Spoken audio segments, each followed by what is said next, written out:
நான் ஒரு 3 வருஷத்துக்கு முன்னாடி தான் முதல் முறையா புத்தக வாசிப்புக்குள்ள போனேன். அதுவுமே திருநங்கை பதிப்பகத்துக்கு வந்து தான் 3 வருஷத்துக்கு முன்னாடி நடந்த புக் ஃபேர்ல திருநங்கை பதிப்பகத்துக்கு வந்து என்னோட முதல் புத்தகம் நிப்பானம் அப்படின்ற புத்தகம் இருக்கும். அது ஸ்வேதா அக்கான்னு ஒரு திருநங்கை பத்தின சுயசரிதை அவங்களே எழுதினது. ஸோ அந்த புக்கு தான் நான் வாசித்த முதல் புத்தகம். அதுக்கப்புறமா அடுத்த வருஷம் இந்த வருஷமும் வந்துட்டு புக் ஃபேருக்கு வந்துட்டு இருக்கேன். ஸோ இந்த வருடமும் அதே போல் திருநங்கை பதிப்பகத்துக்கு ஒவ்வொரு வருஷமும் வந்துட்டு புதிய புதிய புத்தகங்கள் வந்துட்டே தான் இருக்கும். நிறைய திருநங்கைகள் வந்து எழுதிட்டே இருக்காங்க. ஸோ இந்த வருஷமும் அதே மாதிரி வாங்கிட்டு போகிறதுக்காக வந்திருக்கேன். இல்லை, இந்த வருஷம் என்ன புத்தகம் வாங்கலான் இருக்கீங்க? ஸோ இந்த வருஷம் வந்துட்டு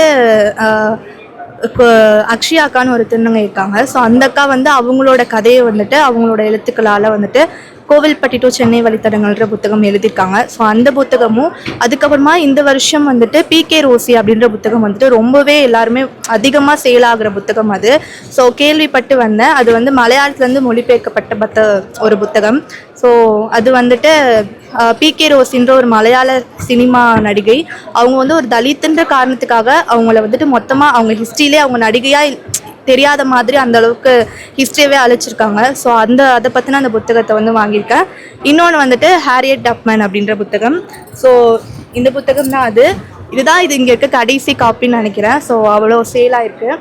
ஸோ இந்த புத்தகம் வந்துட்டு அமெரிக்காவில் இருக்கக்கூடிய ஒரு ஹாரியட் டப்மேன், அவங்க வந்துட்டு கருப்பு மோசஸ்ன்னு சொல்லுவாங்க அவங்கள. ஸோ அவங்க வந்துட்டு அங்கே இருக்க மக்களை கருப்பின மக்களுக்காக எப்படி போராடினாங்க, அவங்கள எப்படி வந்துட்டு லீட் பண்ணி கூட்டிகிட்டு போனாங்க அப்படின்ற ஒரு அவங்களோட கதையை பற்றின புத்தகம்.